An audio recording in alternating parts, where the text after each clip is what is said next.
English master 2024 എന്ന YouTube ചാനലിലേക്ക് ഏവർക്കും സ്വാഗതം. അപ്പോൾ നമ്മൾ ഇന്നത്തെ ക്ലാസ്സിൽ നോക്കാൻ പോകുന്നത് ഗ്രാമറിൻ്റെ സബ്ജക്റ്റ് ആൻഡ് പ്രെഡിക്കേറ്റും പിന്നെ ഒബ്ജക്റ്റാണ് നോക്കാൻ പോകുന്നത്. അപ്പോൾ നമുക്ക് അത് എന്തൊക്കെയാണെന്ന് അതിൽ വരുന്നതെന്നൊക്കെ നമുക്ക് ഡീറ്റെയിൽ ആയിട്ട് ഇന്നത്തെ ക്ലാസ്സിൽ ഡിസ്കസ് ചെയ്യാം. അപ്പോൾ നമുക്ക് ഒട്ടും ലേറ്റ് ആക്കാതെ വേഗം തന്നെ ക്ലാസ്സിലേക്ക് പോവാം. ഓക്കെ, നമുക്കപ്പോൾ നോക്കാം subject and predicate. Okay, the part which names the person or thing we are talking about is called subject of the sentence. എന്ന് പറഞ്ഞാൽ ഞാനിപ്പോൾ ഒരു സബ്ജക്റ്റിൻ്റെ ഒരു പാർട്ട്, അതായത് ഒരു വാചകം നമ്മൾ അതിൽ പേരോ മനുഷ്യരുടെ പേരോ അല്ലെങ്കിൽ എന്തെങ്കിലും വസ്തുക്കളോ വരുവാണെങ്കിലാണ് നമ്മൾ അതിനെപ്പറ്റി സംസാരിക്കുമ്പോഴാണ് അത് നമ്മൾ സബ്ജക്റ്റായിട്ട് പറയുന്നത്. സെൻറ്റൻസിലെ ഒരു സബ്ജക്റ്റാണ് അത് പറയുന്നത്. ഓക്കെ, നമുക്ക് അതിൻ്റെ എക്സാമ്പിൾ നോക്കാം. ഈസ് എ ടോൾ മാൻ, അയാളൊരു വലിയ നീളമുള്ള മനുഷ്യനാണ്. Anita went to Madras last week, Anita കഴിഞ്ഞ ആഴ്ച മദ്രാസിലേക്ക് തിരിച്ചു പോയി. An old man is looking at you, ഒരു വയസ്സായ ഒരാൾ നിങ്ങളെ നോക്കിക്കൊണ്ടിരിക്കുകയാണ്. പിന്നെ the part which tells what we say about the subject is called predicate എന്ന് പറഞ്ഞാൽ അതിൻ്റെ ബാക്കി വരുന്ന ഒരു വാചകം, അതിനെ നമ്മൾ എങ്ങനെയാണ് പറയുന്നത്, എന്തുവാണ് നമ്മൾ പറയുന്നത്, അതിനെ പറ്റിയിട്ടാണ് നമ്മൾ ഈ പ്രെഡിക്കേറ്റ് എന്ന് പറയുന്നത്. എന്ന് വെച്ചാൽ അപ്പോൾ ഈ സബ്ജക്റ്റിനുള്ളിൽ എന്ത് മാറ്ററാണ് വരുന്നത് എന്ന് നോക്കിയിട്ടാണ് നമ്മൾ അതിനെ പ്രെഡിക്കേറ്റ് എന്ന് പറയുന്നത്. ഓക്കെ, മറ്റേത് സബ്ജക്റ്റ് എന്ത് സബ്ജക്റ്റാണോ ആരെ പറ്റി സംസാരിക്കുന്നതിനാണ് നമ്മൾ അതിനെ സബ്ജക്റ്റ് എന്ന് പറയുന്നത്. ഇത് പ്രെഡിക്കേറ്റ് എന്ന് പറഞ്ഞാൽ സബ്ജക്റ്റിനുള്ളിൽ വരുന്ന കാര്യങ്ങൾ, എന്ത് കാര്യം അതിനുള്ളിൽ സംസാരിക്കുന്നതിനാണ് പ്രെഡിക്കേറ്റ് എന്ന് പറയുന്നത്. ഓക്കെ, അപ്പോൾ നമുക്ക് അതിൻ്റെ എക്സാമ്പിൾ നോക്കാം. He is a tall man, അതൊരു വലിയ മനുഷ്യനാണ്, നീളമുള്ള മനുഷ്യനാണ്. അനിത വെൻറ്റ് ടു മദ്രാസ്, അനിത മദ്രാസിലേക്ക് തിരിച്ചു പോയി.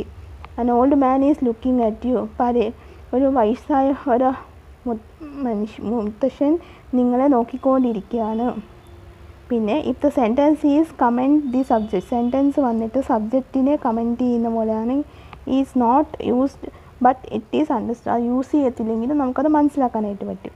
ഇപ്പോൾ പറഞ്ഞാൽ എ ബേർഡ് ഈസ് ഫ്ലൈയിങ് എന്ന് പറയും.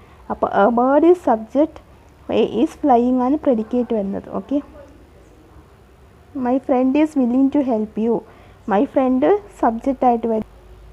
Is willing to help you predicate വരും. India is my country, India subject, is my country predicate. Is mother wept, is mother subject, wept predicate. The sun rise in the east, the sun subject, rise in the east predicate വരും. Okay, in the most sentence subject comes first and predicate after that. ഇപ്പോൾ ഇതിൽ വരുന്നത് സബ്ജക്റ്റാണ് ആദ്യം വരുന്നത്. ചില sentence subject ആദ്യം വന്നിട്ട് പ്രെഡിക്കേറ്റ് രണ്ടാമത് വരും. But in some sentence the order is reverse, reverse ആയിട്ട് വരും. ആദ്യം പ്രെഡിക്കേറ്റ് വരും, പിന്നെ സബ്ജക്റ്റ് വരും. ഇവിടെ സബ്ജക്റ്റ് എന്ന് വരുന്നത് എങ്ങനെയാണെന്ന് മനസ്സിലായല്ലോ. എന്തെങ്കിലും വസ്തുക്കളുടെ പേരോ അല്ലെങ്കിൽ മനുഷ്യന്മാരുടെ പേരോ ആണ് ആദ്യം വരുന്നതെങ്കിൽ അതാണ് നമ്മൾ സബ്ജക്റ്റായിട്ട് പറയുന്നത്. പിന്നെ അതിൻ്റെ ബാക്കി എന്ത് ആക്ഷനാണ് അതിൽ വരുന്നതെന്ന് വെച്ചാൽ അതാണ് പ്രെഡിക്കേറ്റായിട്ട് പറയേണ്ടത്. ഓക്കെ, അപ്പോൾ നമുക്ക് ഇത് നോക്കാം. അടുത്തത് ഇവിടെ റിവേഴ്സ് ആയിട്ടാണ് വരുന്നത്. അപ്പോൾ നോക്കാം. Lost are the days of glory എന്ന് പറഞ്ഞാൽ ലോസ്റ്റ് ആർ പ്രെഡിക്കേറ്റ് വരും, ദ ഡേയ്സ് ഓഫ് ഗ്ലോറി സബ്ജക്റ്റായിട്ട് വരും. അതാണ് ഇത് വരുന്നത്. പിന്നെ ഒബ്ജക്റ്റ് നോക്കാം. The receiver of the action done by the subject or door is the object എന്ന് പറഞ്ഞാൽ ദ റിസീവർ, ആരാണോ നമ്മൾ റിസീവ് ചെയ്യുന്നത്, ഏത് ആക്ഷനെ നമ്മൾ റിസീവ് ചെയ്യുന്നത്, റിസീവർ ഓഫ് ദി ആക്ഷൻ. ആ ആക്ഷനെ നമ്മളിങ്ങനെ റിസീവ് ചെയ്യുന്നത്, അത് ഡൺ ബൈ ദ സബ്ജക്റ്റ് ആണല്ലോ ചെയ്യുന്നത്. അപ്പോൾ അതാണ് നമ്മൾ അതിന് ഡോർ ഈസ് ദി ഒബ്ജക്റ്റ്, അതിൻ്റെ ഡോറാണ് നമ്മൾ ഒബ്ജക്റ്റായിട്ട് എടുക്കുന്നത്. Okay, receiver of the action മനസ്സിലായോ. പിന്നെ the lion killed a deer, lion വന്നിട്ട് ഡീറിനെ കൊന്നു.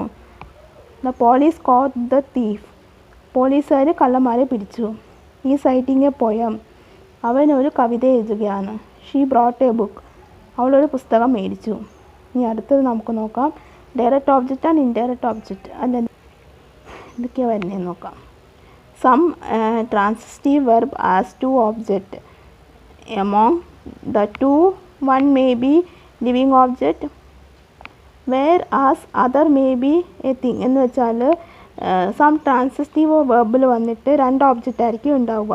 ഒന്ന് വന്നിട്ട് ലിവിങ് ഓബ്ജക്റ്റും മറ്റേത് വന്നിട്ട് ലിവിങ് തിങ്ങുമാണ്, ഒരു തിങ്സാണ് വരുന്നത്. Okay, Here the living object is a indirect object and the things is the direct object. മനസ്സിലായോ? ലിവിങ് ആയിട്ട് വരുന്നതാണ് നമ്മൾ ഇൻഡയറക്റ്റ് ഒബ്ജക്റ്റ് ആയിട്ട് എടുക്കുന്നത്, തിങ്സിനെയാണ് നമ്മൾ ഡയറക്റ്റ് ഒബ്ജക്റ്റ് ആയിട്ട് എടുക്കുന്നത്. The teacher told us a story. Teacher ഞങ്ങളോടൊരു കഥ പറഞ്ഞു. അതിൻ്റെ വരുന്നത് അസ്സാണ് ഇവിടെ ഇൻഡയറക്റ്റ് ഒബ്ജക്റ്റ് ആയിട്ട് വരുന്നത്. നമ്മളെ എന്ത് സൂചിപ്പിക്കുന്നോ അതാണ് നമുക്ക് ഇൻഡയറക്റ്റ് ഒബ്ജക്റ്റിൽ വരുന്നത്. ലിവിങ് നമ്മളിപ്പോൾ ഒരു ലിവിങ് ആയിട്ടുള്ള ഒരു ഇതാണ്, അപ്പോൾ നമ്മളെയാണ് അസ് എന്ന് പറയുമ്പോഴത്തേക്ക് അതൊരു ഒബ്ജക്റ്റ് ആയിട്ട് വരും. പിന്നെ എ സ്റ്റോറി വന്നിട്ടാണ് ഡയറക്റ്റ് ഒബ്ജക്റ്റ് വരുന്നത്.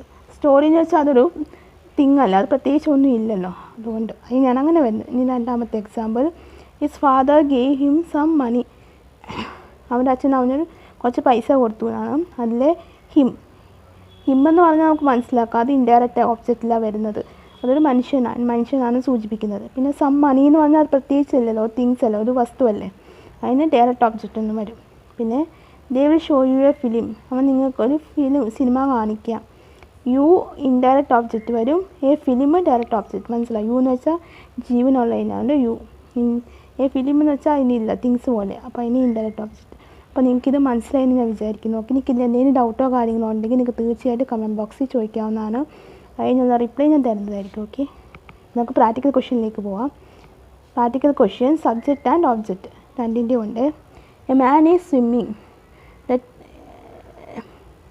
എ മാൻ നീന്തിക്കൊണ്ടിരിക്കുകയാണ്. The teacher sang a song for you. Teacher ഒരു പാട്ട് പാടി തന്നു ഞങ്ങൾക്ക്. They prepared food for us. അവർ ഞങ്ങൾക്ക് ഭക്ഷണം ഉണ്ടാക്കി തന്നു. The sun sets in the west. സൂര്യൻ അസ്തമിച്ചത് പടിഞ്ഞാറാണ്. They told a story. അവരൊരു കഥ പറഞ്ഞു. They will show you a garden. അവരൊരു പൂന്തോട്ടം കാണിച്ചു തന്നു. ഇതാണ് നമ്മൾ നോക്കിയത്. ഇതിലിപ്പോൾ എനിക്ക് എങ്ങനെ എഴുതുന്നതെന്ന് മനസ്സിലായല്ലോ. എ മാൻ സ്വിമ്മിങ് എന്ന് പറഞ്ഞാൽ അത് ഏതിലാണ് വരുന്നത്, സബ്ജക്റ്റാണോ ഒബ്ജക്റ്റാണോ നോക്കിയിട്ട് ആ ഒരു സൈഡിൽ എഴുതുക. സബ്ജക്റ്റ് ഏതാ സബ്ജക്റ്റ് വരുന്നത്, ഏതാ ഒബ്ജക്റ്റ് വരുന്നത് കൃത്യമായിട്ട് മെൻഷൻ ചെയ്യാം. ഓക്കെ, ഇതാണ് നമ്മൾ ഇത്രയും നോക്കിയിരുന്നത്. അപ്പോൾ ഓർഡർ വൈസിൽ മെൻഷൻ ചെയ്യാം. ഇനി കഴിഞ്ഞ ക്ലാസ്സിൽ നോക്കിയിരുന്ന പ്രാക്ടിക്കൽ ക്വസ്റ്റ്യൻ ആൻഡ് ആൻസറാണ് അഡ്വർബിൻ്റെ. ഓക്കെ, നമുക്ക് നോക്കാം. അപ്പോൾ അടുത്തത് നിഷ ഈസ് വെരി ഓസം എന്ന് പറഞ്ഞാൽ adverb of degree. Rekha always come on duty. Adverb of frequency. Sandeep was gone for shopping. Adverb of place. Deepa wrote a story. Adverb of manner. She came by bus. Adverb of reason. അപ്പോൾ ഇത്രയാണ് നമ്മൾ നോക്കിയിരുന്നത്. Okay, so അപ്പോൾ നിങ്ങൾക്ക് ഇന്നത്തെ എൻ്റെ class ഇഷ്ടമായി എന്ന് വിചാരിക്കുന്നു. നിങ്ങൾക്ക് എന്തെങ്കിലും ഡൗട്ടോ കാര്യങ്ങളോ ഉണ്ടെങ്കിൽ നിങ്ങൾക്ക് തീർച്ചയായിട്ടും കമൻറ്റ് ബോക്സിൽ ചോദിക്കാവുന്നതാണ്. അതിനുള്ള റിപ്ലൈ ഞാൻ തരുന്നതായിരിക്കും. അതുപോലെ തന്നെ നിങ്ങൾക്ക് വേറെ എന്തെങ്കിലും ക്ലാസ്സുകൾ ആവശ്യമുണ്ടെങ്കിൽ അതും നിങ്ങൾക്ക് കമൻറ്റ് ബോക്സിൽ ചോദിക്കാവുന്നതാണ്. അതിനുള്ള റിപ്ലൈയും ഞാൻ തരുന്നതായിരിക്കും. പിന്നെ ക്ലാസ്സുകളും അപ്ലോഡ് ചെയ്യുന്നതായിരിക്കും. പിന്നെ നിങ്ങൾ സോഷ്യൽ മീഡിയ കൂടെ ഒന്ന് ഫോളോ ചെയ്യുക. അതിൽ ഞാൻ ക്ലാസ്സുകളൊക്കെ അപ്ലോഡ് ചെയ്യുന്നുണ്ട്. അതിൻ്റെ ലിങ്ക് ഞാൻ ഡിസ്ക്രിപ്ഷൻ ബോക്സിൽ മെൻഷൻ ചെയ്യാം. അതുപോലെ തന്നെ കമൻറ്റിൽ ഫസ്റ്റായിട്ട് പിൻ ചെയ്ത് വെക്കുകയും ചെയ്യാം. സോ അപ്പോൾ നിങ്ങൾക്ക് ഈസി ആയിട്ട് കയറി നോക്കാമല്ലോ. അപ്പോൾ എനിക്ക് അങ്ങനത്തെ പ്രശ്നമൊന്നും വരത്തില്ലല്ലോ.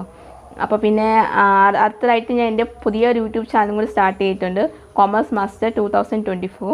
അതിൽ ഞാൻ ഇരുന്നത് ഫസ്റ്റ് ഇയർ അക്കൗണ്ടൻസിയും സെക്കൻഡ് ഇയർ അക്കൗണ്ടൻസി ടിപ്സുമാണ് ഞാൻ ഇരുന്ന വീഡിയോസൊക്കെ അപ്ലോഡ് ചെയ്യുന്നത്. സോ അപ്പോൾ ഇതിൽ എൻ്റെ വീഡിയോസ് കാണുന്ന ആരെങ്കിലും അക്കൗണ്ട്സ് എന്തെങ്കിലും ആവശ്യമുണ്ടെങ്കിൽ അവർക്കും ഈ ചാനലൊന്ന് സപ്പോർട്ട് കാണാം. ഇത് ഞാൻ ക്ലാസ്സുകളൊക്കെ അപ്ലോഡ് ചെയ്തിട്ടുണ്ട്. ഞാൻ തുടങ്ങിയിട്ട് ജസ്റ്റ് ആയതേ ഉള്ളൂ. സോ അപ്പോൾ നിങ്ങൾക്ക് കയറി കണ്ടു നോക്കാം. പിന്നെ ആർക്കെങ്കിലും എൻ്റെ ഈ കൊമേഴ്സ് മാസ്റ്റർ ഒന്ന് റെഫർ ചെയ്യുക. ആർക്കെങ്കിലും ആവശ്യമുണ്ടെങ്കിൽ അക്കൗണ്ട്സ് പഠിക്കുന്ന ആരെങ്കിലും ഉണ്ടെങ്കിൽ അവർക്കൊന്ന് റെഫർ ചെയ്യുക. സോ അവർക്കും എൻ്റെ ഈ ക്ലാസ് ഒന്ന് ഷെയർ ചെയ്ത് കൊടുക്കുക. അപ്പോൾ അവർക്ക് ഇഷ്ടമാകുവാണെങ്കിൽ എൻ്റെ ഈ ചാനലൊന്ന് സബ്സ്ക്രൈബ് ചെയ്യട്ടെ. ഓക്കെ, അപ്പോൾ ഇത്രയൊക്കെ ഉള്ളൂ. അപ്പോൾ നിങ്ങൾക്ക് ഇന്നത്തെ എൻ്റെ ഈ ക്ലാസ് ഇഷ്ടമായെന്ന് വിചാരിക്കുന്നു. ഇഷ്ടമായിട്ടുണ്ടെങ്കിൽ നിങ്ങളൊന്ന് ലൈക്ക് ചെയ്യുക, ഷെയർ ചെയ്യുക, അതുപോലെ തന്നെ സബ്സ്ക്രൈബ് ചെയ്യുക. സബ്സ്ക്രൈബ് ചെയ്യുമ്പോൾ തൊട്ടടുത്തായിട്ട് കുഞ്ഞ് ബെല്ലൈക്കൺ ഉണ്ടാവും, അതും കൂടി എനേബിൾ ചെയ്ത് വെക്കുക. എന്നാൽ മാത്രമേ ഞാൻ ഫ്യൂച്ചർ വീഡിയോസ് അപ്ലോഡ് ചെയ്യുമ്പോൾ നിങ്ങൾക്ക് നോട്ടിഫിക്കേഷൻ കിട്ടുകയുള്ളൂ. സോ അപ്പോൾ നിങ്ങൾക്ക് എൻ്റെ അടുത്ത ക്ലാസ്സായിട്ട് കാണുന്നത് വരെ എല്ലാവർക്കും ടാറ്റാ ബൈ ബൈ.